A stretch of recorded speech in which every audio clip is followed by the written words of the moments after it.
dengan, bullying ya. Ini, saya juga ibu dari 2 anak saya 2 putra, saat ini usianya sudah 17 tahun dan, 15 tahun. Jadi mudah-mudahan dari experience sebagai parents dan juga praktisi, kita nanti bisa sama-sama ngobrol terkait dengan, topik di siang hari ini ya. Misalnya saya izin langsung share screen aja ya, biar, efektif waktunya. Oh ini saya masih disable? Oh, masih disable, Ya, sebentar. heeh.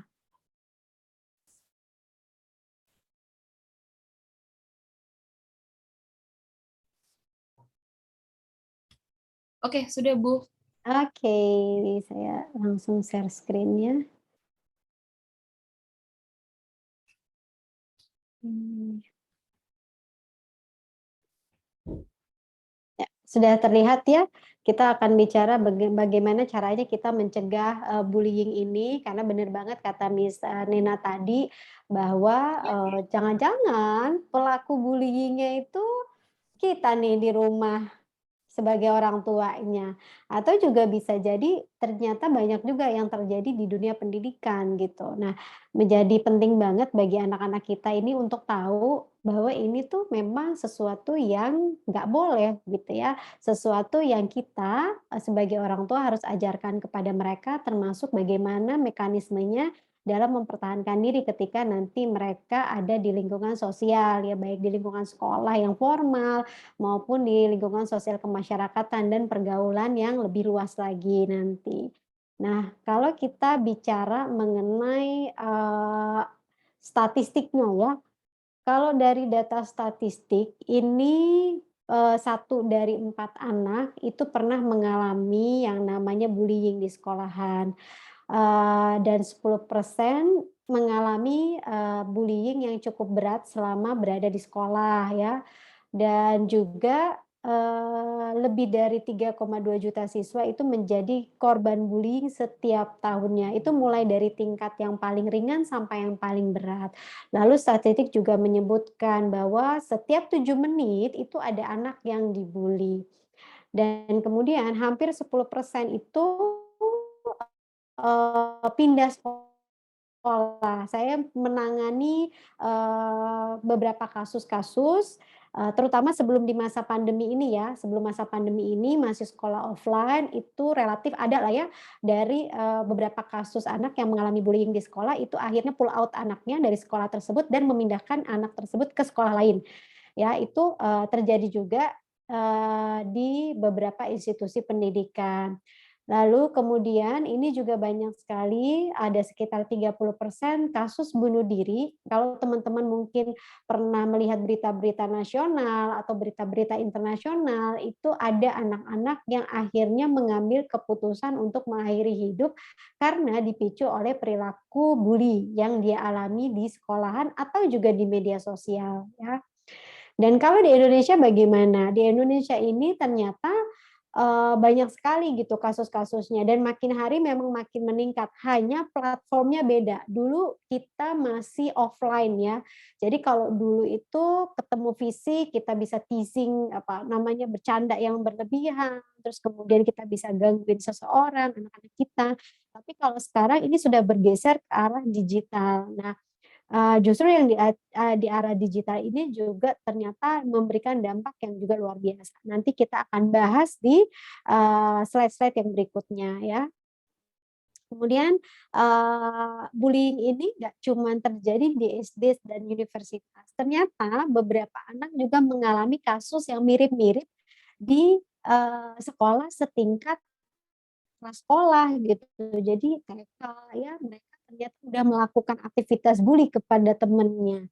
Dan ternyata setelah ditelusuri, salah satu penyebabnya akibat konten media sosial yang mereka saksikan ya, atau tontonan-tontonan yang mengandung unsur agresivitas. Si anak tadinya nggak paham bahwa itu adalah perilaku yang nggak boleh ya, tapi ternyata mereka secara spontan melakukan melakukan itu kepada teman-temannya, ya.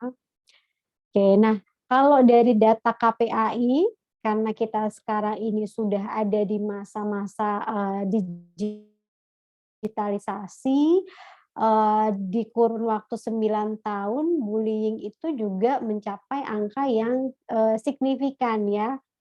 Ini sampai 2019 hampir terjadi 2.473 laporan di KPAI. Ini yang melapor ya teman-teman. Pastinya ada orang tua yang tidak melapor karena mungkin saja diancam, takut, terus kemudian juga tidak ingin memperpanjang urusan ya. Dan saya meyakini itu lebih daripada 2.400 ini. Lalu, dari survei APJI sendiri, Asosiasi Penyelenggara Jasa Internet, terhadap 5.900 pengguna internet, ini 49% pengguna internet pernah, mengalami kasus perundungan atau dibully. Ya, jadi memang semakin hari, kasusnya meningkat dan platformnya itu medianya sudah mulai banyak bergeser ke arah, media sosial atau yang menggunakan, teknologi ya. Ini yang banyak sekali terjadi. Nah, kalau kita melihat nih teman-teman semua, kenapa ada bullying, itu kita bisa lihatnya, dengan menganalisa 5H, 5W, 1H ya. Jadi, di mana terjadinya, kapan, bagaimana, terus siapa, terus, apa dasarnya ya, apa yang dilakukan, itu perlu untuk kita analisa. Karena, bullying ini ya menjadi apa ya namanya, kayak bola salju. Kalau nggak kita, yang intervensi, ini akan terus bergulir di rumah, institusi pendidikan, atau di pergaulan kita.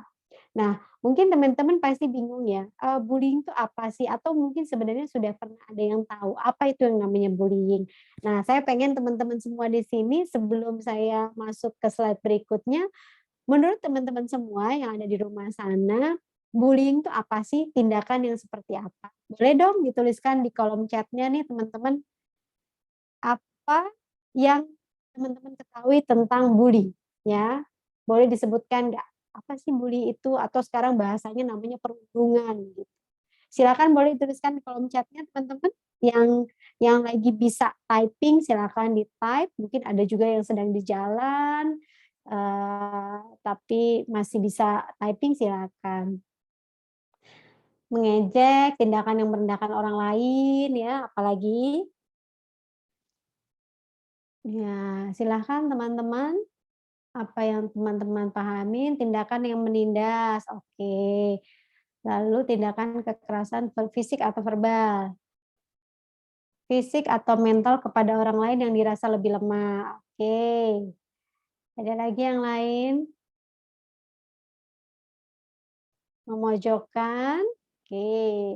Mengeluarkan kata-kata kasar, tindakan yang melukai diri sendiri, tindakan menyakiti. Nah, terima kasih teman-teman atas, sharing-nya ya, ini udah banyak banget, yang memberikan sharing kurang lebih tindakan yang memojokkan, melecehkan, menyakiti secara fisik dan mental. Nah, teman-teman sendiri pernah punya pengalaman menjadi korban bully nggak sih sepanjang kehidupannya nih? Boleh dong ditulis, pernah nggak? Kalau pernah silakan tulis. Kalau saya sendiri, kalau saya mesti jujur saya pernah mengalami itu dan rasanya tuh nggak enak gitu ya. Jadi memang, karena rasanya nggak enak, sehingga kita perlu banget mengedukasi anak-anak kita supaya nggak jadi pelaku dan juga jangan sampai jadi korban, gitu ya.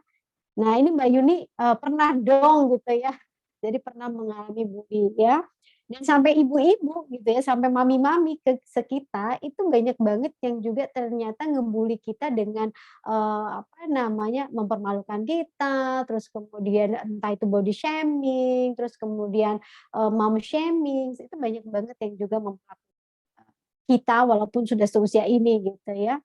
Oke, dan teman-teman ingat nggak kejadian yang di SD dulu, masih terbayang nggak di dalam pikiran teman-teman waktu itu, apa yang terjadi? Masih ingat nggak kira-kira?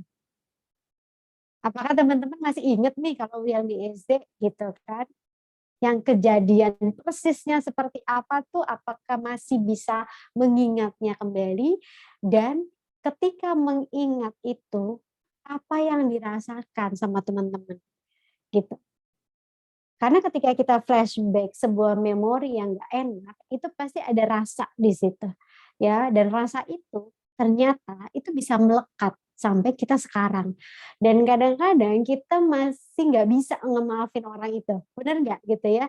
Jadi siapa dia yang dulu ngelukain kita waktu kita masih kecil-kecil, itu ternyata jejak ingatannya bisa sangat melekat.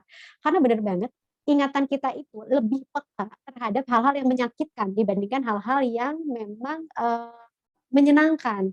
Jadi kalau dulu ternyata kita disakiti, dirundung, dibully, rasanya nggak nyaman, itu sangat bisa membekas dan ingatan lebih peka terhadap sesuatu yang membekas, ya. Jadi di sini ada yang bilang sedih banget, minder banget, nggak pede ya, banyak banget yang mengalami emosi-emosi yang negatif, ya. Jadi kenapa ini jadi penting banget buat kita, apalagi kalau kita sudah pernah mengalami itu, ya, karena rasanya nggak enak dan itu bisa membekas. Kalau zaman sekarang bekasnya masih ada, pelampiasannya bisa macam-macam. Tapi kalau kita dulu waktu kita masih kecil, kita relatif nggak punya pelampiasan yang aneh-aneh gitu ya. Tapi kalau sekarang manifestasinya bisa ke ragam hal. Nah, jadi penting banget buat kita mengedukasi diri kita sendiri, nanti kemudian kita akan sampaikan kepada anak-anak kita, ke pasangan kita ya, atau ke teman-teman kita. Kenapa bullying itu tuh nggak oke sama sekali ya. Oke, jadi sebenarnya bullying itu apa sih? Bullying itu kuncinya 3. Jadi ada intensi ya yang agresif termasuk mempermalukan orang lain yang itu dilakukan secara berulang, ya. Jadi agresif itu nggak cuma terkait fisik, tapi juga mempermalukan orang itu juga bagian dari sikap agresif. Karena ada seseorang yang diintimidasi di situ, dipojokkan, dilecehkan ya. Lalu kemudian juga ada kekuatan yang nggak balance. Artinya kekuatan yang nggak balance ini bisa fisik, bisa bentuknya kelompok, bisa perorangan tetapi seseorang itu sangat berpengaruh. Nah itu sangat mungkin sekali melakukan tindakan bullying.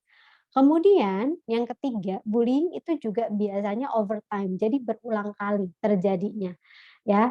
Kalau misalnya sekali, kemudian, dia tidak lakukan lagi ya, apakah bisa? Bisa juga gitu. Tapi kalau kita tidak ada tindakan di situ, pelaku akan memiliki kecenderungan mengulang-ulang kembali perbuatannya. Dan disitulah terjadi yang namanya traumatik ya, jadi trauma akibat eee, perilaku perundungan yang dirasakan oleh seseorang atau korban, ya. Mau itu anak-anak, remaja, orang dewasa, seusia kita, apapun bentuk perundungannya, itu akan menyisakan perasaan yang tidak enak atau tidak nyaman, ya. Lalu bedanya sama normal konflik apa dong? Bedanya sama bercanda itu apa dong gitu ya. Anak-anak kan suka bilang gini, "Ah, aku kan cuman bercanda Bu," gitu kan. Dianya aja tuh baperan gitu, sensi banget gitu ya. Nah, bedanya adalah pada perasaan yang dialami ya. Jadi bercanda sama bullying itu ada perasaan yang dirasakan oleh korban. Jadi kalau korban itu ketika dibecandain dia merasa terluka, berarti itu sebetulnya dia sudah mengalami atau merasakan, bullying ya, intimidasi. Ya, jadi kita juga perlu ajarin anak kita bahwa bercanda itu nggak boleh berlebihan, karena ada orang lain yang pastinya akan tidak suka ya, akan tersakiti. Nah, kalau normal konflik, itu biasanya ini konflik nih antara anak sama anak misalnya gitu ya, kekuatannya seimbang ya, misalnya sama-sama fisiknya oke, atau misalnya sama-sama mungkin dari segi kemampuan dia sama ya. Lalu biasanya juga kalau normal konflik tuh hanya sekali aja, misalnya, memojokkan seseorang tapi sekali gitu ya. Lalu kemudian setelah itu ada, upaya untuk bisa menyelesaikan ya. Lalu kalau ini biasanya juga normal konflik tuh, kebanyakan tidak disengaja, tidak serius, emosi yang dirasakan, ini seimbang antar keduanya, lalu juga, tidak ada upaya untuk cari perhatian. Jadi konfliknya memang terjadi karena ada sesuatu hal yang nggak sama gitu ya persepsinya. Lalu kemudian konflik yang normal itu biasanya juga ada jalan keluar yang dicari ya, kemudian ada yang bertanggung jawab. Tapi kalau bullying itu biasanya tidak balance ya, lalu perilaku ini berulang, dilakukan dengan sengaja. Ada niatan untuk melecehkan, memojokkan atau mengintimidasi. Kemudian juga ingin menyakiti seseorang baik fisik maupun mental. Emosinya nggak seimbang, karena yang pelaku ini pasti emosinya dia itu kuat dan dominan, tetapi yang korban ini pasti lemah dan dilemahkan, ya, dia ketakutan, ya. Kemudian biasanya bullying ini dilakukan juga ada tujuan untuk seeking atensi, ada usaha-usaha untuk mencari perhatian. Lalu bullying ini juga nggak ada usaha untuk menyelesaikan masalah dan kemudian biasanya menyalah-nyalahkan target. Nah, si pelaku ini akan, playing victim ya, padahal dia yang salah tapi dia nyalahin korban, "Bukan saya yang salah kok, dia kok Bu," gitu ya. Nah, ada perilaku manipulasi di situ. Nah, jadi ini yang membedakan antara konflik normal antar teman dengan aktivitas bullying ya. Oke, lalu kemudian, bullying ini juga bisa 2 ya, secara langsung terarah pada seseorang, orangnya ada, biasanya secara fisik dan juga secara verbal, tapi juga bisa indirect ya. Jadi indirect itu misalnya social bullying sama cyberbullying. Social bullying itu misalnya kita ngomongin orang itu ya, misalnya orangnya lewat, terus kemudian kita bisik-bisik sama teman kita ya, atau orangnya lewat terus kita mungkin memperhatikan, si seseorang ini dengan, cara pandang kita yang mungkin tidak positif ya. Nah, itu sebenarnya juga sudah, bullying ya. Lalu satu lagi karena kita sudah di era digitalisasi, itu cyberbullying. Jadi orangnya nggak ada di situ, tapi, ada platform orang tersebut yang dijadikan media untuk melakukan aktivitas perundungan, ya. Jadi ini yang teman-teman perlu pahami. Jadi bisa dilakukan secara direct maupun indirect, ya. Kalau fisik pasti teman-teman udah tahu semua ya, fisik itu adanya aktivitas kekerasan secara fisik ya yang dilakukan pelaku terhadap korban. Aku Eee, didorong. mungkin ini ada yang, belum di-mute kali ya? Ya. Ada suara yang bocor di saya, boleh di-mute? Iya, itu sekolahku. Dari teman-teman. Lapangan Yang dibully ya gumelar kun tenteni. Ada Iya. boleh minta tolong teman-teman, ini ada, yang belum di-mute sepertinya. Aku kak kelas kuno ya. Rawan itu aku. Wah, waduh, udah kelas piro ya? Jadi itu orang tingkat sak dhuwur kuwi ndek sana. Boleh dibantu tim admin dari Smart and Sign untuk memberi mute karena ada suara yang bocor. Oke. Oke, terima kasih. Ya. Udah ya, udah nggak ini. Tadi ada yang lagi ngobrol soalnya. Oke. Oke, kemudian, kalau physical bullying ini kita udah tahu ya dengan aktivitas fisik pastinya, mukul, dorong, jambak ya, senggol, sengaja nyenggol ya, terus kemudian menendang. Kadang-kadang yang ditendang tuh bukan fisiknya langsung, tapi, bisa jadi barang-barang yang ada di sekitarnya atau misalnya kepemilikan dari si korban ini. Kemudian melempari seseorang ya, jadi lagi duduk di kelas terus kemudian dilemparin kertas lah ya, dulu zaman kita waktu SD, SMP, SMA, kejailan teman-teman yang setelah kita pikir itu sebenarnya udah ngebully banget tuh gitu ya, melempari seseorang. Nah itu juga aktivitas bullying sebetulnya secara fisik. Lalu kemudian verbal bullying, ini sudah pasti penggunaan kata-kata untuk menyerang seseorang. Entah itu menghina ya, mengejek, mencemooh atau menyindir seseorang. Nah, ini bisa direct ya dilakukan secara langsung kepada korban. Kemudian social bullying, ini tadi seperti yang saya sudah sampaikan, membicarakan temannya itu di belakang dia atau menjauhi dia. Jadi misalnya gini, nggak usah temenan deh, nggak usah temenan, nggak usah main sama dia gitu kan, soalnya anaknya nggak asik. Nah, itu udah social bullying. Ya, jadi menyebarkan gosip, fitnah ya, mengucilkan seseorang, sengaja ditinggalin ya. Kalau sekarang tuh musim banget yang namanya ngeprank. Tapi dari beberapa aktivitas prank yang viral di media sosial, sebetulnya kalau dianalisa itu pranknya sudah ke arah perundungan, ya. Jadi seperti, beberapa, kasus-kasus yang terjadi ya, yang juga viral ya, itu sebetulnya sudah sangat melukai perasaan korbannya, ya. Lalu, memasang ekspresi melecehkan, ya ini social bullying. Nah, ini yang paling, santer banget saat ini gitu ya, cyberbullying. Jadi mempermalukan, mengancam, menindas ya, terus mengirimkan pesan yang kasar. Kalau sekarang misalnya di Instagram kita bisa direct message, kita kata-katain dia ya, terus kemudian kita ngepost komentar yang, menghina. Lalu kemudian mempermalukan dia atau memalsukan profilnya. Nah, itu juga termasuk di cyberbullying. Nah, ini banyak banget kalau cyberbully ya. Jadi kalau teman-teman anaknya main game sekarang ya, di game tersebut ada sekumpulan anak, lalu dia remove di grup itu ya, atau tidak diajak ngobrol di grup itu sebetulnya sudah cyberbullying. Ya, karena anak tersebut dikucilkan, ya, di-remove dari grup tersebut. Karena saya banyak banget mendapati kasus-kasus di mana grup-grup ini ada grup kecil lagi, di mana ada seseorang yang tidak ada di dalamnya. Dan kemudian grup itu digunakan untuk membicarakan temannya tersebut. Nah, itu yang, juga sudah termasuk cyberbullying, ya.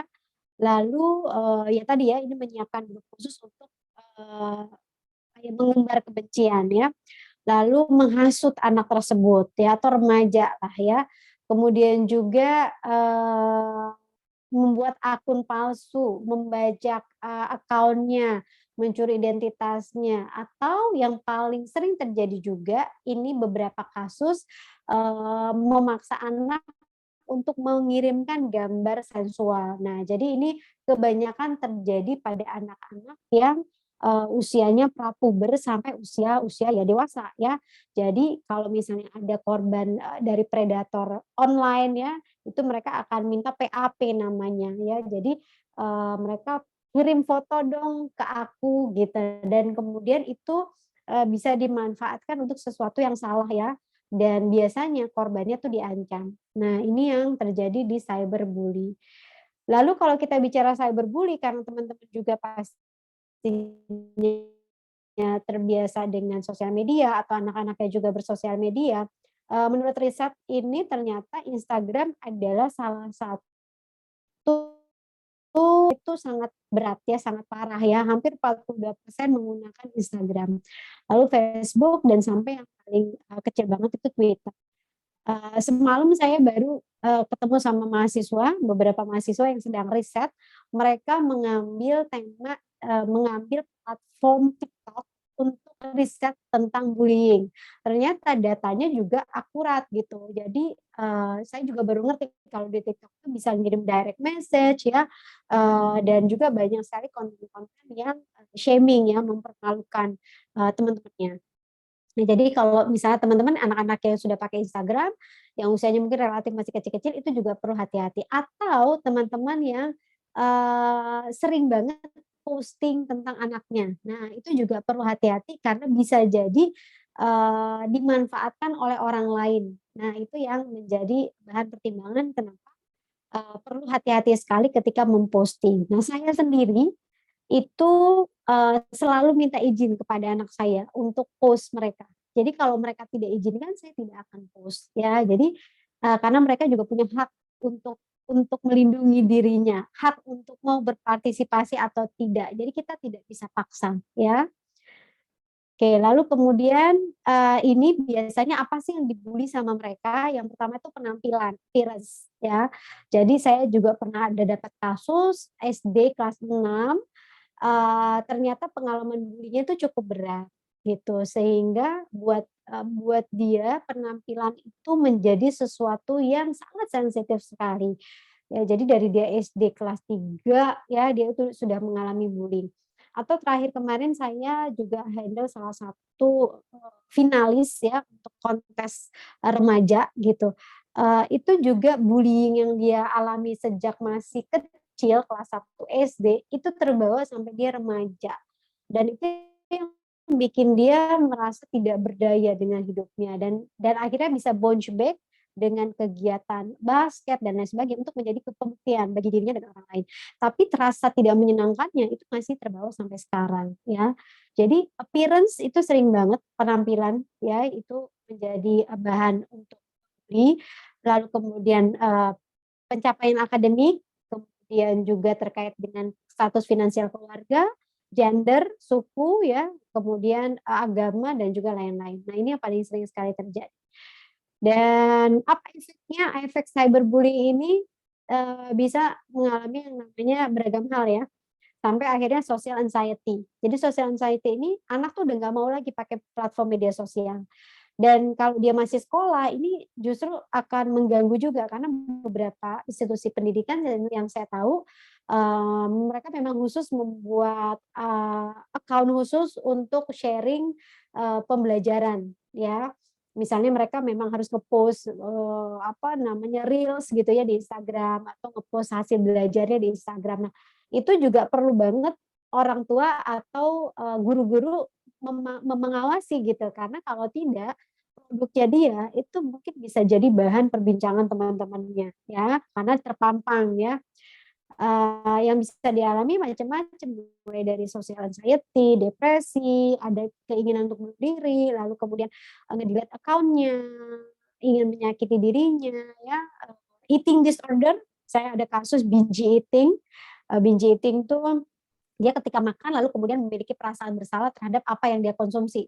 Nah, itu juga melalui tadi gitu ya, karena pada saat hari raya keluarganya itu secara direct, keluarga besarnya komentar gitu, kamu kok gendutan ya? Nah, kata-kata itu aja buat kita mungkin biasa, tapi buat anak-anak atau remaja atau buat orang-orang tertentu itu sudah sangat menyakiti dan akhirnya itu membuat dia menjadi mengalami masalah terkait dengan isu makan gitu. Nah, makanya kenapa kita perlu wise banget ya untuk bisa berkata, texting, bikin caption, kasih komentar, karena dampaknya ternyata luar biasa sekali terhadap anak ya. Oke, kenapa bisa terjadi bully gitu ya, mau itu direct, indirect ya. Kebanyakan dari kasus-kasus yang melakukan bullying itu adalah seeking atensi ya. Lalu mereka ingin dianggap penting kehadirannya, eksistensinya. Lalu ada juga ternyata yang memang punya permasalahan terkait dengan fungsi psikologis, itu senang kalau melihat orang lain itu menderita. Ada yang seperti itu. Lalu dia ingin dianggap sebagai anak yang populer ya. Kemudian ini sebagai cara untuk mengatasi kehilangan. Kehilangan apa? Macam-macam. Kehilangan kasih sayang, kehilangan perhatian, kekosongan jiwanya ya. Jadi ketika seseorang ada kebutuhan psikologis yang tidak dipenuhi dan itu biasanya dari keluarga, manifestasinya akan dicari ke hal-hal lain. Biasanya itu dengan pergaulan ya.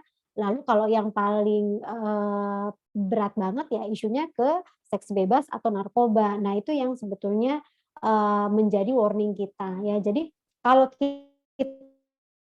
kekurangan kasih sayang, kurang banget memberikan kasih sayang, anak akan cari manifestasinya ya, entah di sekolahan ya atau dimanapun dia berada.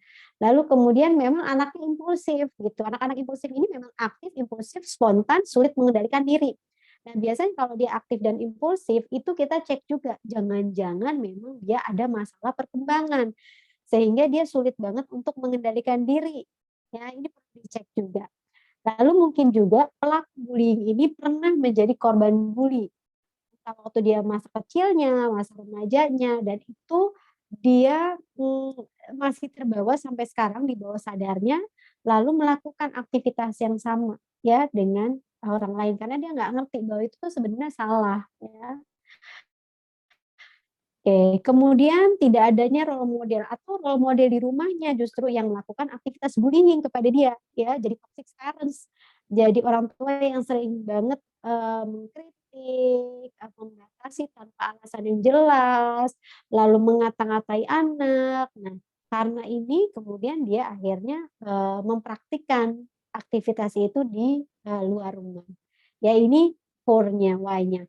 Lalu bisa juga karena self esteem-nya rendah, tidak pernah dihargai ya, tidak pernah diberikan apresiasi, pujian, reward ya, sehingga untuk menghargai dirinya aja dia nggak capable, dia nggak mampu. Nah, disitulah sebetulnya ada keinginan untuk supaya dunia tahu gue ada gitu kan. Dunia tuh harus ngerti aku tuh ada. Akhirnya ya salah satu caranya itu dengan melakukan aktivitas bully ke orang lain. Nah, faktor penyebabnya itu bisa 3 ya, dari keluarga, personal, atau sekolah ya. Tadi dari recap tadi, kalau dari keluarga bisa jadi karena kurang kasih sayang, kurang diberikan pengarahan, atau meniru perilaku kasar. Lalu kemudian secara personal bisa jadi anak tadi aktif ya atau impulsif, memang dia lack of empathy, lalu bisa juga karena ingin mendapatkan perhatian. Dari kalau di sekolah gimana? Iklim sekolah yang kurang mendukung ya, atau SDM sekolah yang belum responsif. Contoh nih, kita udah ngelapor ada kasus di mana anak saya misalnya diintimidasi sama anak lain, dipalakin sama anak lain. Kita udah lapor nih ke pihak sekolah, tapi ternyata nggak ada tindak lanjutnya gitu. Nah, sehingga ini nanti jadi perilaku yang bisa ditiru karena nggak ada intervensi apapun ya. Makanya kenapa keluarga dan sekolah ini perlu bekerja sama untuk bisa mengurangi atau meminimalisir atau bahkan menghilangkan sama sekali yang namanya bullying ya. Nah, kapan dan di mana bullying itu bisa terjadi? Pastinya ini terjadi di hadapan teman sebaya ya, dengan teman sebaya. Lalu saat nggak ada orang dewasa. Kemudian, atau justru saat sedang, ada audiensnya ya. Jadi saat di dalam kelas misalnya, lalu kemudian dia dengan spontan menyenggol badan temennya ya, sengaja ya. Nah, justru dia butuh acknowledge itu, butuh diperhatikan di situ ya. Dan umumnya memang terjadi tuh di kelas atau saat dia sendiri lagi ke toilet, terus dihadang ya, dicegat ya, atau di kantin, dipalakin untuk beli makanan tertentu, atau saat dia mau ke toilet atau di lapangan sekolah. Lalu kalau cyber berarti ini dilakukan di media sosial ya, bentuknya apapun ya. Nah, lalu bagaimana saya bisa mengetahui bahwa anak saya itu, potensial banget untuk jadi pelaku. Nah, ini ada sainsnya nih teman-teman. Jadi, kita juga perlu aware, karena kan kita nggak mau anak kita jadi korban dan nggak mau juga anak kita jadi pelaku bullying. Karena kedua-duanya sama buruknya gitu, sama tidak baiknya efeknya secara psikologis. Apa aja yang perlu kita perhatikan? Biasanya anak-anak yang menjadi pelaku bullying itu memiliki kecenderungan ya, jadi kecenderungan. Tidak selalu pasti, tetapi ada kecenderungan itu selalu memaksakan sesuatu dan ingin mendapatkan apa yang dia inginkan. Ya, jadi, maunya maksa, apapun itu harus dia dapatkan. Nah, kalau kita sebagai orang tua membiarkan ini, udah pasti dia akan merasa dominan.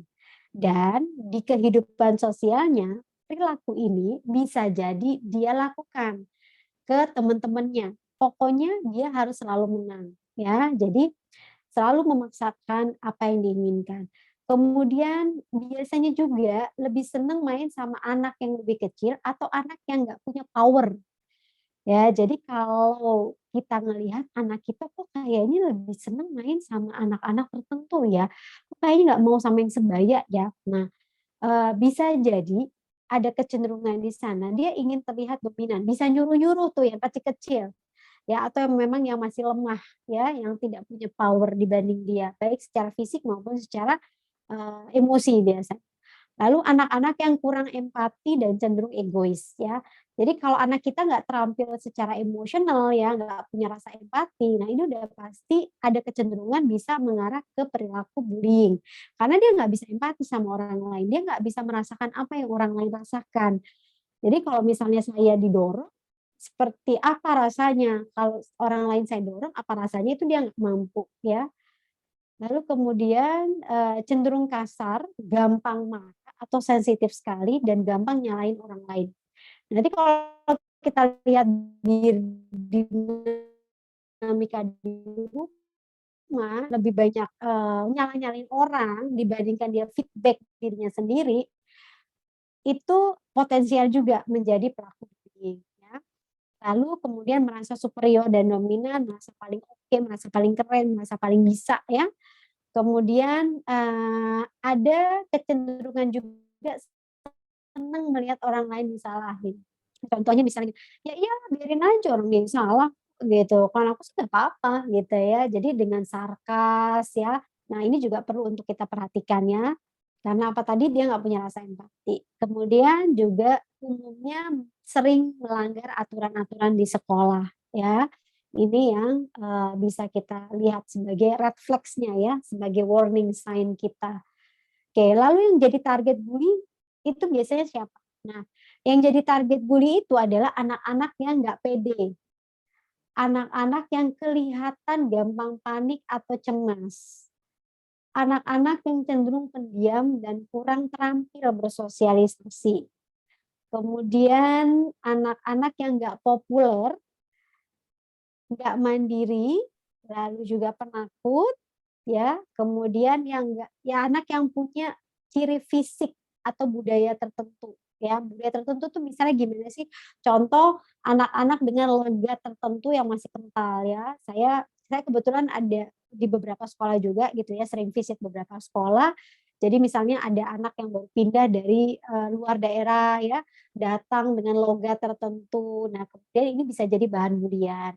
Atau seseorang dengan karakteristik fisik tertentu ya, lalu kemudian, teman-teman di sekolahannya ini, ya tadi karena fisiknya beda, lalu itu jadi bahan bercandaan, bahan bulian ya, atau anak-anak dengan kebutuhan khusus, di mana di lingkungan itu tuh, sekolah tidak mengedukasi bahwa, perbedaan itu seperti apa ya, bahwa anak berkebutuhan khusus itu bagaimana. Nah, karena anak-anak ini nggak paham, ya itu bisa jadi mereka nggak punya acuan bahwa anak kebutuhan khusus itu juga sama kok sama mereka gitu ya.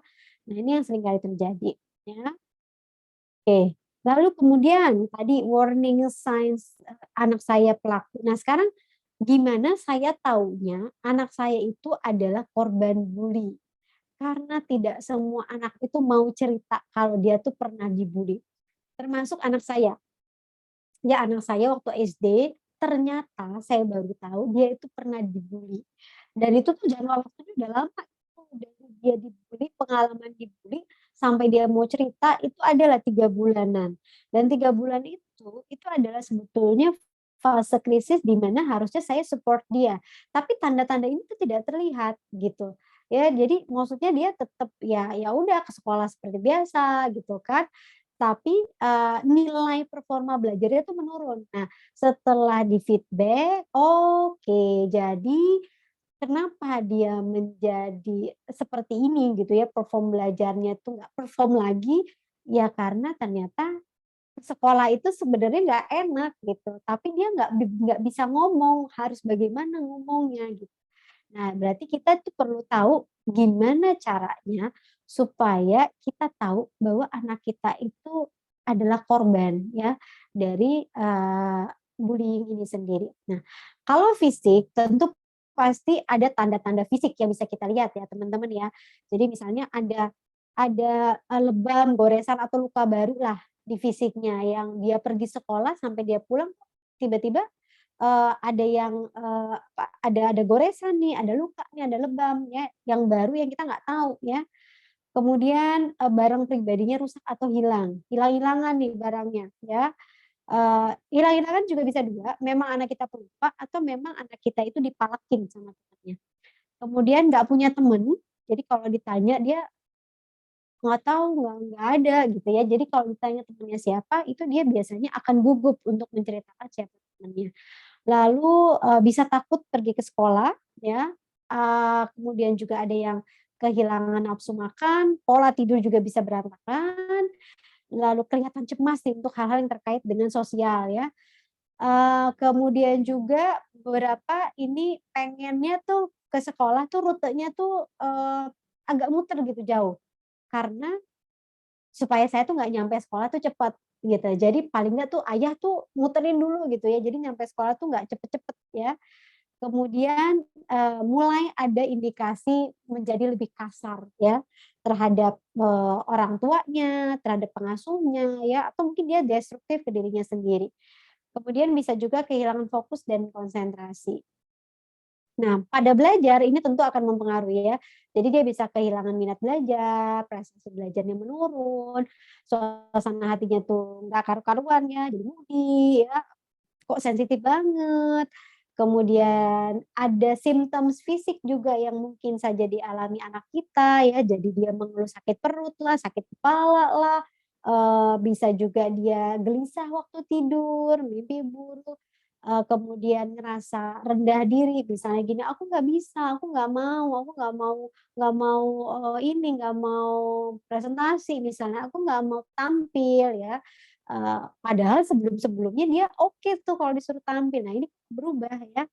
Lalu pada yang sudah remaja, nah ini juga perlu jadi tanda khusus. Ada, kode-kode atau tanda-tanda yang tersurat sebenarnya ya, yang dia tuh refleksi bahwa dia adalah korban dari perundungan atau sesuatu hal, tapi dia nggak bisa ekspresiin dalam bentuk, lisan. Nah, pada beberapa kasus yang teman-teman mungkin pernah, baca, lihat, atau tonton ya secara nasional, itu mereka tuh sudah punya kode di media sosialnya, atau kalau mereka menulis diary atau sesuatu hal, surat, itu ada kalimat-kalimat yang jadi kata kunci sebenarnya. Nah, jadi kalau kita menemukan itu, entah siapapun ya, kita nggak boleh, "Ah, ini mah bercanda aja nih anaknya," mungkin nggak seperti itu, mungkin itu benar adanya ya. Jadi kita jangan cepat mengambil kesimpulan atau menghakimi anak, "Oh, ini mah dia cuma cari perhatian nih," misalnya gitu ya. Tapi mungkin aja dia adalah korban dari aktivitas bullying. Ya. Kemudian apa sih dampaknya? Tadi dampaknya yang paling berat kan tadi ke ini ya, ke arah, mengakhiri hidup ya. Jadi kalau secara psikologis dari yang paling ringan sampai yang paling berat itu bisa terjadi karena kita tidak pernah tahu, luka karena aktivitas, bullying tadi sedalam apa. Karena setiap orang punya perasaan yang berbeda. Buat kita nggak apa-apa, tapi buat dia apa-apa. Nah, disitulah kenapa kita perlu hati-hati banget ya. Kita anak ini bisa sedih, punya rasa takut, bisa punya traumatik ya, bisa jadi depresi, prestasi belajar nurun, kehilangan selera makan, nggak bisa tidur, mogok sekolah, kabur ya, kalau udah gede-gede tuh, ya udah kabur gitu kan, dari aktivitas pembelajaran yang nggak mau join dengan teman-temannya, ya, apa namanya, ngerasa nggak berdaya dan sampai pada ide-ide atau aktivitas terkait dengan menghilangkan nyawa, ya. Ini adalah, dampak secara psikologis dan mental, ya. Jadi kalau kita ngerasa nih kita sebagai parents atau orang tua, kok ternyata saya ya yang sering banget mengintimidasi anak saya. Nah, ini teman-teman harus sadari atau pahami bahwa itu mengakibatkan luka yang cukup dalam pada anak-anak kita dan nanti manifestasinya ada yang namanya respon tunda. Respon tunda itu, kejadiannya sekarang, tapi traumanya nggak sekarang. Ini bisa ada jeda waktu gitu ya, nanti munculnya kalau sudah remaja akhir, atau dewasa awal, atau saat nanti dia nikah, ya. Nah, di respon jeda yang panjang ini, kalau trauma-traumanya tidak dibereskan, ya tadi dampaknya akan, bisa berat ke masa dewasanya. Ya, jadi mungkin kita bisa refleks juga di sini sebagai parents ya. Nah, ini adalah beberapa, berita-berita yang saya recap gitu ya. Sebetulnya ada berita-berita yang baru-baru juga, tapi ini mungkin sekilas aja ke teman-teman semua bahwa bullying itu udah mulai dari konteks institusi yang paling kecil ya, mulai dari SD, kelas-kelas kecil itu terjadi ya. Kalau di, Indonesia juga beberapa kasus cyberbully ya. Di Amerika juga ada dulu Amanda Todd ini dia, dibully juga di cyber gitu ya sama teman-temannya dan kemudian akhirnya, apa namanya, mengakhiri hidupnya ya. Jadi ini kejadian di Indonesia dan juga di luar negeri. Jadi dimanapun selagi bullying itu nggak bisa kita cutting off dan kita nggak sadari, ya akan terus gitu, akan ada korban-korban lain yang akan mengalami, dampak secara fisik maupun secara mental. Oke, mungkin ini tadi ada yang ini ya, scratch.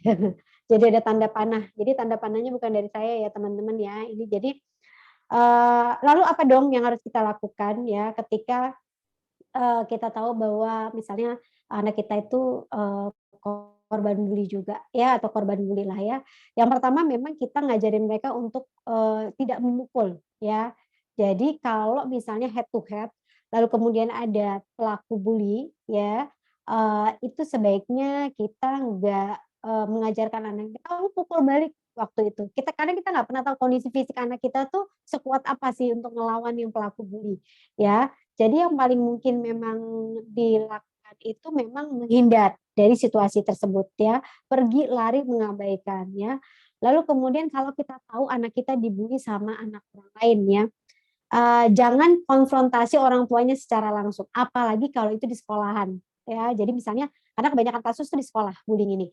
Jadi ada beberapa yang ternyata langsung tuh ya, dengan keadaan emosi ya, langsung japri direct ke orang tuanya, langsung meledak secara emosional. Nah itu dia sudah dipanjang ya.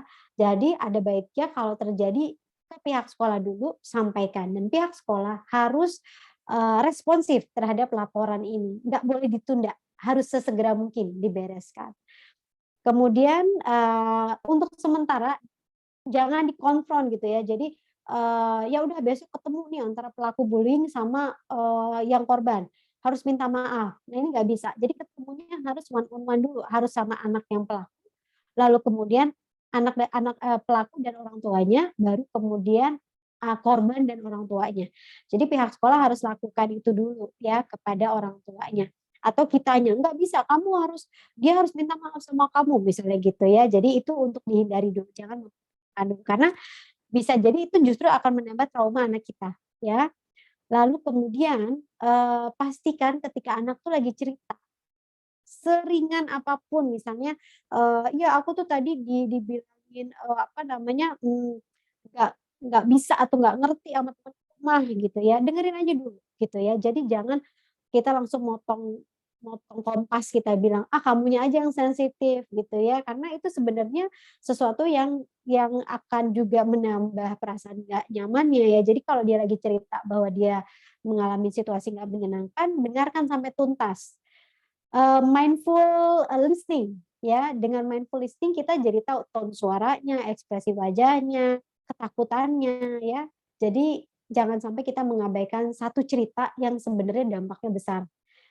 Kemudian kalau kita menduga anak kita pelaku ya, jangan-jangan anak saya nih udah pernah ngebully anak orang gitu ya.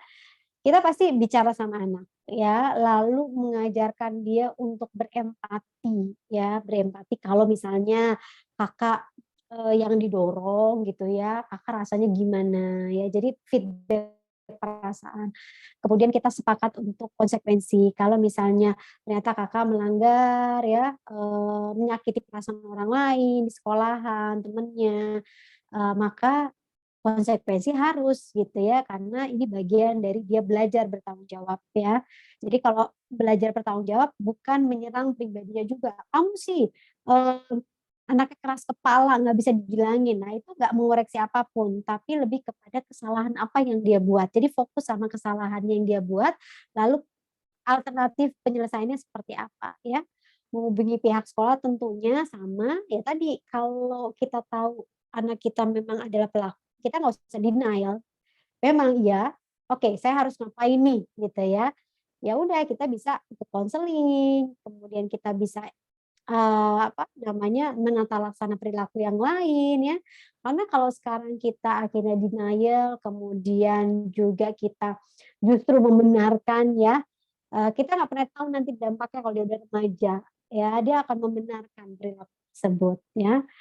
Lalu kalau anak kita saksi gimana? Anak kita nonton nih, ngelihat gitu ada temen yang dibully gitu.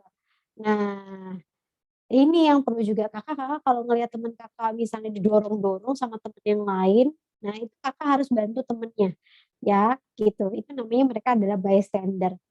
Dan rata-rata memang bystander ini nggak ngapa-ngapain gitu, karena memang nggak tahu mesti ngapain. Jadi karena juga dia ngerasa, ya ini kan bukan urusan saya ya, atau mungkin dia takut ya.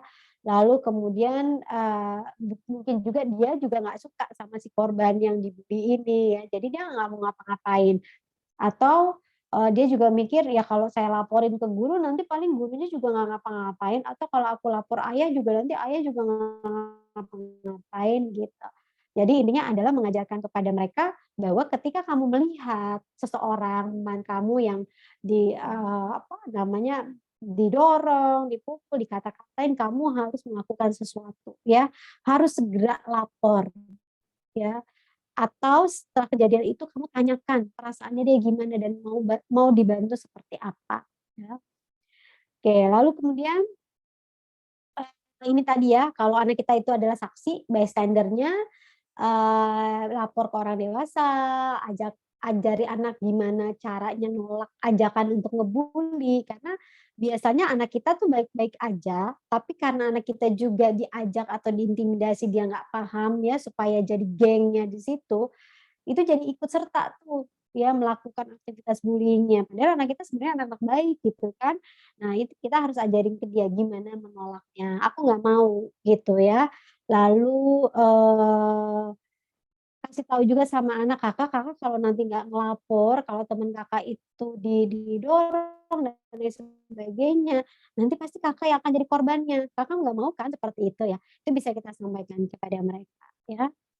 Oke, lalu intervensinya gimana kalau sudah, apa namanya, untuk bisa mengatasi ini jangan sampai benar-benar membuat pengalaman yang nggak menyenangkan bagi anak kita gitu ya.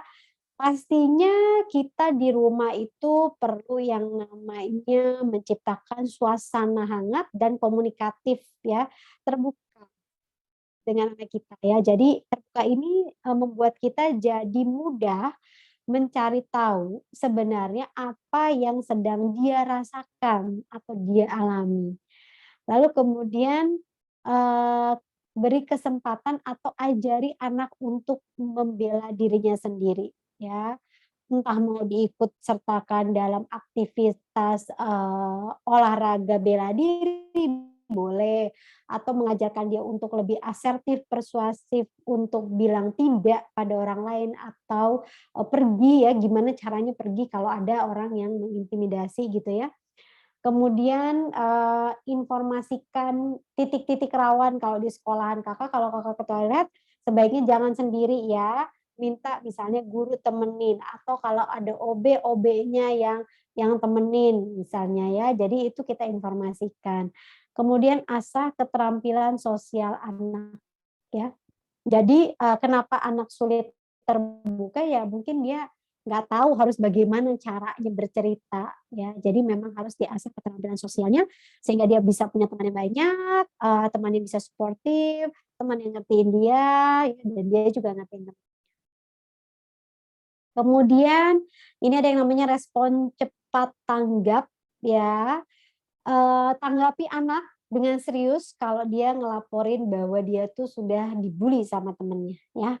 Jadi jangan nyala-nyalain misalnya gini, "Kamu sih mama bilangin kalau ke tempat itu tuh jangan sendirian," gitu ya, "kalau ke toilet tuh harus sama guru, jangan sendirian." Kan akhirnya dibully kan. Nah, itu nggak boleh seperti itu responnya ya. Jadi, detail ceritanya itu harus didengerin dan ditanggapi ya.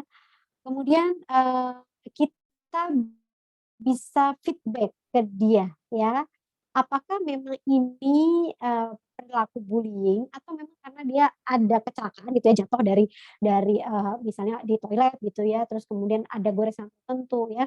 Jadi kita cerna dulu ceritanya seperti apa, kita feedback lagi ya.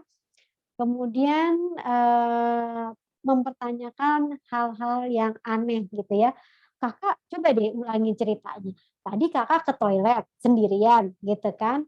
Karena kan anak-anak tuh kemampuan untuk berceritanya kadang-kadang masih jumping-jumping ya, masih lompat-lompat. Kalau udah remaja itu kecenderungannya manipulatif, nanti dia bisa make up story itu, ya. Jadi kita kita juga peka nih kalau ceritanya misalnya gitu ya, kayaknya tadi ada cerita yang nggak runtun nih gitu ya. Eee, kita harus peka terhadap apa yang dia ceritakan ya, sehingga kita jadi tahu, oh oke, ini sebenarnya kasusnya gitu ya, seperti ini loh. Nah makanya kenapa kita jangan reaktif, jadi langsung cepet-cepet, ngejapri, orang tua dari seseorang gitu ya, yang mungkin saja sebenarnya nggak pelaku gitu ya, cuman mungkin nggak sengaja misalnya. Atau kita bisa dialog dulu sama sekolah, tapi kita udah punya ceritanya ya. Oke, lalu kemudian juga kita kumpulkan ya, tadi kapannya, di mananya, apa yang dilakukan ya, dengan siapa ya, itu perlu juga. Lalu kemudian, kita ajarin lagi edukasi, karena yang namanya edukasi bullying ini enggak single lecture. Jadi kalau teman-teman kasih tahu sekarang, terus besok dia ngerti, itu enggak. Ya, jadi memang kita harus ambil waktu untuk cerita lagi tentang bully ini. Karena bully ini akan ada terus tuh, kapanpun ya, selama masih ada manusia yang egois, manusia yang memang nggak berempati, ini posibilitasnya tuh tinggi banget gitu. Nah, makanya tugas kita juga ngajarin anak kita supaya mereka tahu bagaimana seandainya kalau mereka dalam situasi yang, intimidatif gitu ya. Lalu kemudian, memperkenalkan anak pada orang dewasa yang bisa dipercaya. Contoh kalau di sekolah, "Kakak kalau ada apa-apa nanti bilang sama ibu, sama miss ini ya." Atau misalnya lagi ke acara apa gitu ya, kenalkan dulu sama orang dewasa di sana. Mungkin kita harus ninggalin tempat itu, dia harus beraktivitas, tapi kita kenalkan dia sama seseorang yang bisa dia, percaya ada di lingkungan itu.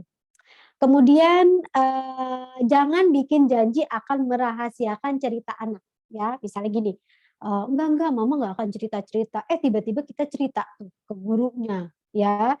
Nah, jadi nggak usah kasih opsi kayak gini, ya. Jadi sebenarnya kita meyakinkan diri aja, Kakak cerita ke mama, gitu ya, karena kamu aman sama mama, gitu. Jadi sebatas itu aja, ya. Jadi jangan sampai kita mengiming-imingi satu, framing bahwa enggak kok mama nggak akan cerita ke siapapun, karena pada dasarnya kita pasti akan cerita juga ke sekolah kan. Nah, kalau kita udah cerita sekolah, anak kita akan diinterview, diwawancara, ditanya-tanyain, besok-besokannya kalau ada apa-apa anak kita nggak akan mau cerita lagi, karena dia tahu pasti nanti akan diceritain mamahnya. Ya, jadi kitanya yang harus connect dulu strateginya, "Kakak, mama ada di sini, Kakak boleh cerita apapun yang Kakak mau, ya, aku akan bantu." Gitu, aku akan dengarkan. Gitu, itu aja gitu ya untuk membuat mereka mau, minimal sedikit lah yang dia ceritain. Lalu kita juga perlu membangun sikap baru ya, misalnya anak kita udah jadi korban ya, pastinya kan, kita perlu untuk membooster kembali keyakinan dirinya bahwa dia itu, eee, tetap anak kita ya, tetap anak yang kita cinta dengan kelebihan dan dia punya, maka kepercayaan diri dia menjadi penting banget untuk kita booster ya, untuk kita motivasi. Motivasi itu bukan jadi maksa-maksa gitu ya, "Kamu tuh anaknya ini, hebat," gitu kan misalnya, "Aduh kamu kayak gini aja tuh jangan gampang baper deh, jangan sedih deh," gitu kan, "Udah yuk, udah, happy lagi," gitu ya, itu namanya nggak memotivasi, tapi maksa anak untuk buru-buru gitu, untuk cepet-cepet, untuk dia tuh, "Ayo ayo ayo," gitu ya, kayak buru-buru. Jadi sebenarnya kita, "Kakak, mama tahu misalnya Kakak kemarin udah dibully, tapi mama yakin nih Kakak itu pasti, punya sesuatu yang Kakak bisa bisa banggain buat diri sendiri gitu. Kakak seneng apa ya?" Jadi kita buka dialognya ya. Kemudian juga kita ajarin anak untuk tetap tenang ya, dan ketenangan ini, feedback-nya dari kita sebenarnya. Jadi kalau kitanya udah panik, marah-marah, emotional, tenses, dan lain sebagainya, nah ini anak akan juga akan bercermin dari perilaku kita, gitu. Jadi kalau kita tahu anak kita bullying, kita pasti marah tentu gitu ya, normal. Tapi kita ambil jeda waktu dulu untuk berpikir, "Oke Kak, Kakak dibully, ini," gitu ya, tadi ya, 1H5W-nya apa aja datanya kita catat ya, mau di smartphone bisa atau kita catat secara konvensional bisa. Lalu kemudian ya kita meyakinkan dia, Kakak, tenang aja, nanti kita akan selesaikan ini ya, sambil kita meyakinkan dia bahwa dia baik-baik aja bersama kita ya. Kemudian mengajarkan anak untuk asertif ya, jadi ajarin untuk bilang enggak atau berhenti saat dia sedang dalam situasi yang enggak menguntungkan ya. Dan ini mulainya dari rumah. Jadi kalau ada anak kita yang ngomong, "Enggak, aku tuh nggak mau," gitu ya, itu sebenarnya bisa jadi poin bahwa dia sudah berani mengekspresikan ketidaksukaan dia terhadap sesuatu. Ya, jadi ini bekal dia sebenarnya kalau nanti di luaran sana ada seseorang yang intimidatif memanfaatkan dia, dia tahu boundaries-nya. Enggak, aku tuh nggak suka, aku tuh nggak mau gitu ya. Nah jadi kalau di rumah tiba-tiba dia bilang, "Enggak Ma, aku tuh nggak mau." Kita dengerin kenapa dia nggak mau, karena itu udah jadi dasar gitu ya. Kan kita nggak mau anak tuh, kan memang kita pengennya anak nurut gitu ya, tapi nurut nurut yang nurut gitu ya, itu nanti di luaran sana dia jadi akan mudah terintimidasi. Karena dia nggak punya boundaries juga, musti seperti apa sih membentengi dirinya sendiri ya. Oke, kemudian, ya ini wajah fierce gitu ya, wajah yang fierce gitu kan, wajah yang ngelihat orang tanpa ekspresi. Jadi kalau misalnya, mmm, ada teman pelaku, ada pelaku gitu ya, pelaku itu kan dia memang dominan, dia pengen ngeliatin dirinya tuh, superior ya, makanya dia biasanya lebih berani untuk, mmm, apa ya, mendatangi ya, biasa gitu. Nah, kita ajarin ketika orang itu hadir, kita bisa natap balik dia, gitu. Nah, ini bisa diajarin dengan role play ya di rumah ya, atau mengajarkan macam ragam bentuk emosi ya kepada anak. Kemudian ajarkan anak untuk segera meninggalkan tempat kejadian kalau terjadi sesuatu hal yang tidak menguntungkan. "Kak, kalau di situ tidak aman, kamu pergi.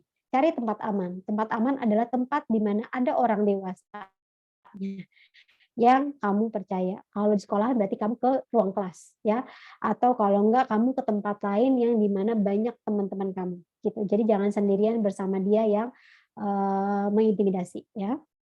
Oke. Nah ini kemudian mungkin ini yang terakhir ya teman-teman, ini waktunya juga sudah, panjang saya ngobrol sendiri ya. Eee jadi pada intinya, kita harus kasih tahu sama anak-anak, mereka yang ngebully kamu, itu bukan karena kamunya, tapi karena mereka, ya.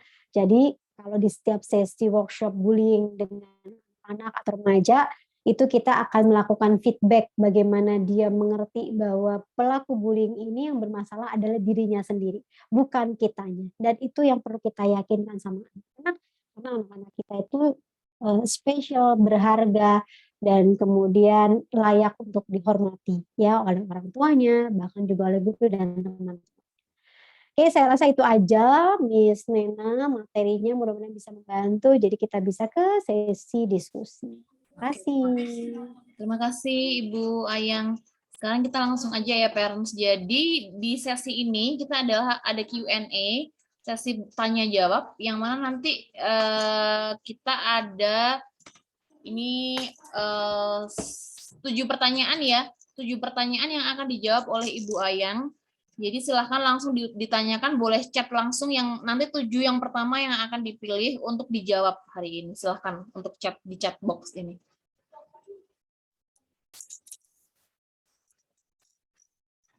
Pertanyaannya menyesuaikan waktu berarti ya Miss Nena ya? Oh, Kita sampai jam baik. 3 ya?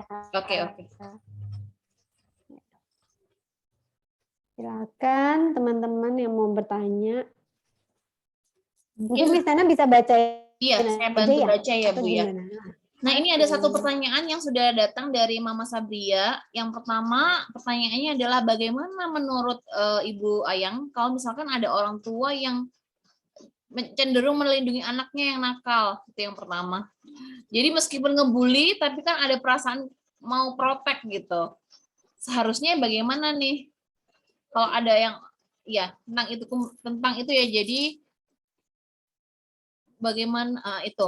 Kemudian persiapan apa yang harus dilakukan untuk orang tua yang anaknya akan bersekolah formal untuk pertama kalinya, gitu. Mungkin ini untuk Jadi dari yang pertama aja kali ya Bu ya. Kalau yang kedua lebih kepada persiapan ini ya. Iya. PTM ya. Oke, pertama kali meninggalkan sekolah. Oke. Kalau misalnya gini, nakal itu mungkin kita persepsinya mungkin agak beda-beda gitu ya. Nakal apakah nakalnya melanggar aturan, terus kemudian sulit untuk diberitahu, lalu kemudian memang aktif, eksploratif. Nah itu perlu untuk kita lihat juga ya anak kita seperti apa. Karena nakal ini lebih kepada label ya. Label traits yang kita berikan kepada anak-anak yang kebanyakan melanggar aturan ya. Nah, kalau kita tahu sebenarnya anak kita itu kecenderungannya melanggar aturan gitu ya, ya memang, sebaiknya itu kita merubah pola pendekatannya. Karena bagaimanapun anak-anak ini pastinya akan hidup bermasyarakat. Di sekolah atau lingkungan sosial itu semua pasti ada aturan ya. Jadi kalau dia di rumah saja atau misalnya kita tahu bahwa itu nggak benar, itu salah, melanggar, tapi kita justru, ya udah deh gitu, ya udahlah nggak apa-apa namanya juga anak-anak. Nah, justru karena dia anak-anak, kita harus kasih tahu gitu. Karena dari pengalaman saya, membereskan isu pada orang dewasa itu sulit gitu, karena udah kebentuk dari kecil. Nah, karena ini dia masih anak-anak, justru akan lebih baik kita sebaiknya, melindungi itu sesuatu yang harusnya positif. Tapi kalau melindungi anak karena anak melanggar aturan, itu justru akan membawa dampak buruk bagi anaknya itu sendiri, gitu. Nanti anak akan memahami bahwa enggak apa-apa, ini boleh kata mama aku enggak apa-apa, gitu ya. Tapi ketika dia hidup bermasyarakat, udah normanya bukan norma mamanya lagi gitu ya, bukan di rumah, dia harus adaptif sama norma lingkungan atau sosial. Jadi ketika kita tahu bahwa anak kita memang ada kecenderungan atau potensi memang melanggar aturan, kita kasih tahu, kita coba untuk memiliki pola disiplin ya, pola aturan ya, be gentle ya, gentle. Saya sebenarnya praktisi gentle parenting dan mindful parenting ya. Jadi kecenderungannya adalah kita memberitahu anak, karena gini, setiap anak melakukan tindakan itu ada alasannya. Why-nya tuh kenapa? Kita mencoba kenapa dia nakal, kenapa dia begini, kenapa dia begitu. Oh, oke. Karena sayanya terlalu luas banget. Karena sayanya nggak ada batasan do's and don'ts-nya. Jadi anak saya nggak paham.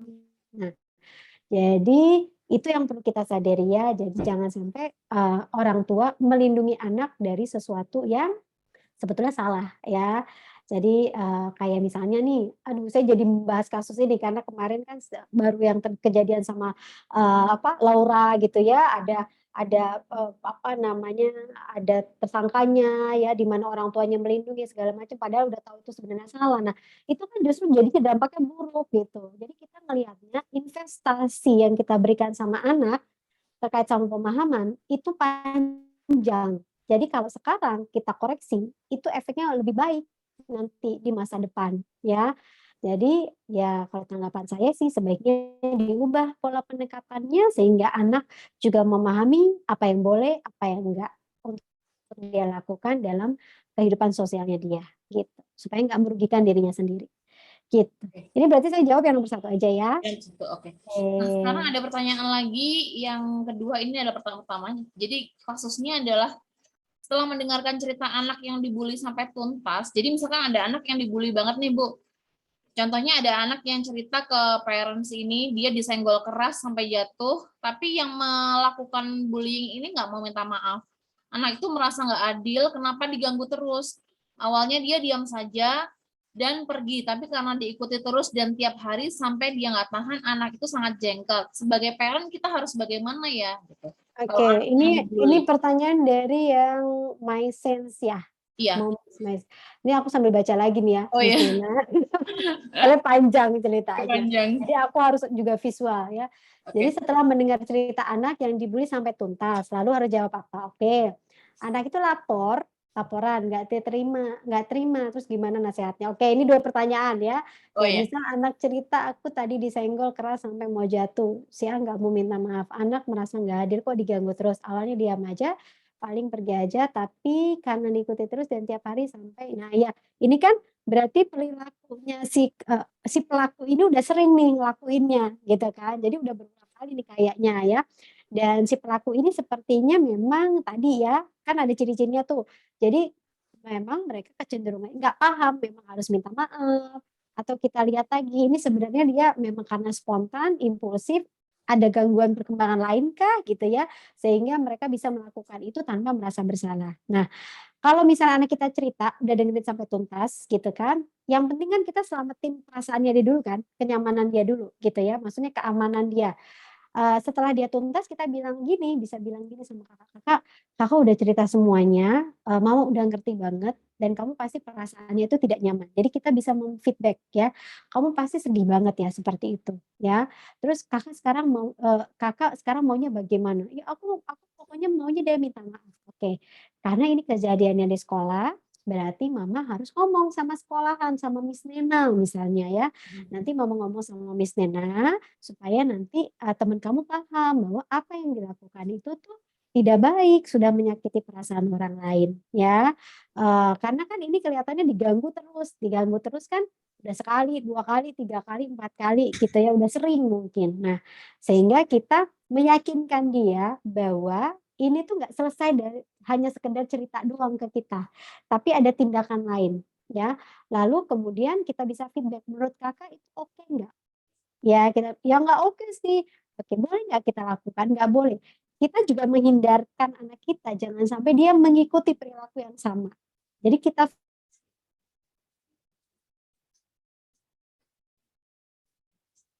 benar atau tidak tepat, perilaku yang salah ya. Jadi kalau sama teman harusnya seperti apa? Ya sama teman ya main gitu kan, nggak boleh dorong-dorong, senggol-senggol kayak gitu. Oke, kita udah dapet tuh ya maknanya.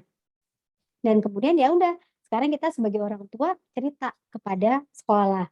Pihak sekolah responsif terhadap itu, sehingga melakukan pendekatan. Jangan-jangan memang anak ini, si pelaku ini perlu dibantu, gitu, perlu dibantu untuk mengoreksi pola kepribadiannya dia atau pola perilakunya. Jangan-jangan juga orang tuanya nggak paham, nggak ngeh gitu kan sama si anaknya ini kalau di sekolahan. Berarti tugas sekolah untuk menginformasikan ya, dan si orang tua dari anak ini juga harus mau menerima, harus terbuka gitu karena feedback ini dibutuhkan untuk mengembangkan kemampuan emosinya, kematangan emosi anak ini dan sosial. Jadi balik lagi setiap feedback perkembangan itu gunanya adalah untuk memaksimalkan kemampuan anak. Ya, jadi intinya seperti itu, balik lagi ke sekolah, obrolin, ke anaknya kita feedback juga bahwa ini nggak benar. Besok-besok kalau ada dia lagi, Kakak menjauh, ya.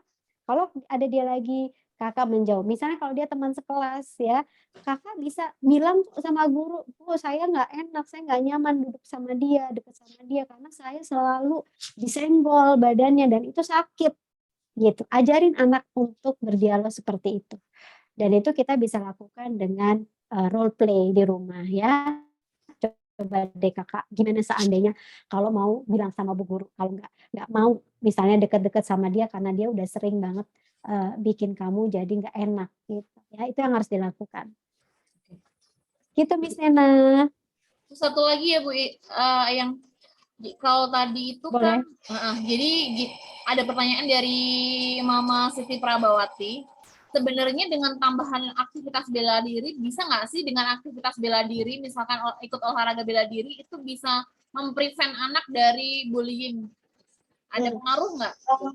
Bisa. Jadi maksudnya, bela diri itu gunanya dia supaya lebih confident sama dirinya sendiri gitu ya. Selain nanti kan tadi bela diri itu bukan bertujuan untuk kita, dimanfaatkan untuk ngalahin orang, mukul orang itu kan enggak. Jadi tujuan kita memasukkan dia kepada aktivitas bela diri itu supaya yang pertama dia mengerti sekali bahwa dia tuh berkompeten. Ya, dan kalau dalam keadaan sangat mendesak, dia boleh gunakan, aktivitas itu atau keterampilan dia itu, ya. Jadi keadaan mendesak, jadi kasih tahu dia, keadaan mendesak tuh yang seperti apa, ya. Misalnya kamu lagi di jalan, terus tiba-tiba misalnya ada seseorang ya, terus kamu tarik tangannya, nah itu kamu bisa gunakan gitu ya. Kalau kalau, kita nggak kasih tahu sama anak, ya tadi, dia bisa jadi pelaku bullying karena dia ngerasa, "Ah, gue kan bisa nih gue jagoan nih," gitu ya. Jadi bisa aja, apa tadi, dorong temen, mungkin dia power-nya kuat atau segala macam. Jadi intinya, eee, bela diri adalah salah satu bentuk keterampilan pertahanan diri yang bisa kita berikan kepada anak, dengan salah satu tujuannya adalah membuat anak merasa percaya diri dengan kemampuannya, dan lalu yang kedua, bisa dia gunakan di saat-saat yang urgent dan mendesak, ya, untuk bisa, melawan tadi seseorang yang sangat intimidatif ke dia, terutama pada saat situasinya benar-benar tidak bisa, tidak ada orang lain yang ada di situ ya, itu dia bisa manfaatkan, gitu. Mudah-mudahan bisa membantu ya. Ya, cukup jelas Ibu. Ya. Oke, jadi itu adalah kita karena ada waktu juga. Terima kasih ya ini untuk parents udah bertanya beberapa pertanyaan yang ini. Nanti ada banyak soalnya pertanyaannya. Mungkin pertanyaan mirip-mirip kali Miss Nana, mungkin Iya, bisa dan digabung-gabung. sebenarnya ada juga jawaban yang sudah ada dari penjelasannya Ibu Ayang tadi sih. Oke. Oke, terima kasih ya Bu Ayang untuk materi hari ini, sangat berguna, sangat bermanfaat sekali untuk parent Smart and Shine. Terima kasih, dan untuk mama-mama yang sudah bertanya, mohon maaf ya ini belum bisa dijawab semuanya karena pertanyaannya banyak, ada yang juga yang mirip-mirip, dan nanti acara ini akan kita boleh diupload di YouTube-nya Smart and Shine ya Ibu Ayang. Boleh, Jadi nanti silakan. parents yang ketinggalan supaya juga bisa tetap dapat materinya gitu. Ya. Gitu aja. Terima kasih Bu Ayang untuk hari ini. Oke, sekarang kita mau go to the next session. Kita langsung ditutup aja. Terima kasih partisipan ini kemarin itu ada harusnya 300 lebih, cuman hari ini tinggal 100 mungkin karena ini ya, karena hari Lagi Sabtu. weekend. Weekend tuh udah musim libur kan. Nah, Jadi iya, ada Bu. yang keluar kota gitu. Dan juga mungkin ada yang tadi sudah live. Terima kasih sekali lagi. Kita akan nanti juga akan ada teacher yang akan memberikan resumen untuk di kelas-kelas ya parent. Jadi nanti bisa juga untuk dilihat resumen dari materi hari ini. Dan saya ucapkan, saya juga akan memohon maaf kalau misalkan dalam acara ini ada yang kurang, ada yang misalkan ada hal-hal yang tidak berkenan di hati parent semuanya. Oke, sampai jumpa lagi di seminar yang berikutnya, dan semoga parent juga tetap bisa mengikuti seminar-seminar berikutnya dari Smart and Shine. Sampai jumpa dan happy holiday, Mama. See you. Terima kasih. Terima kasih Bu Ayah. Sama-sama. Bye. Sehat-sehat.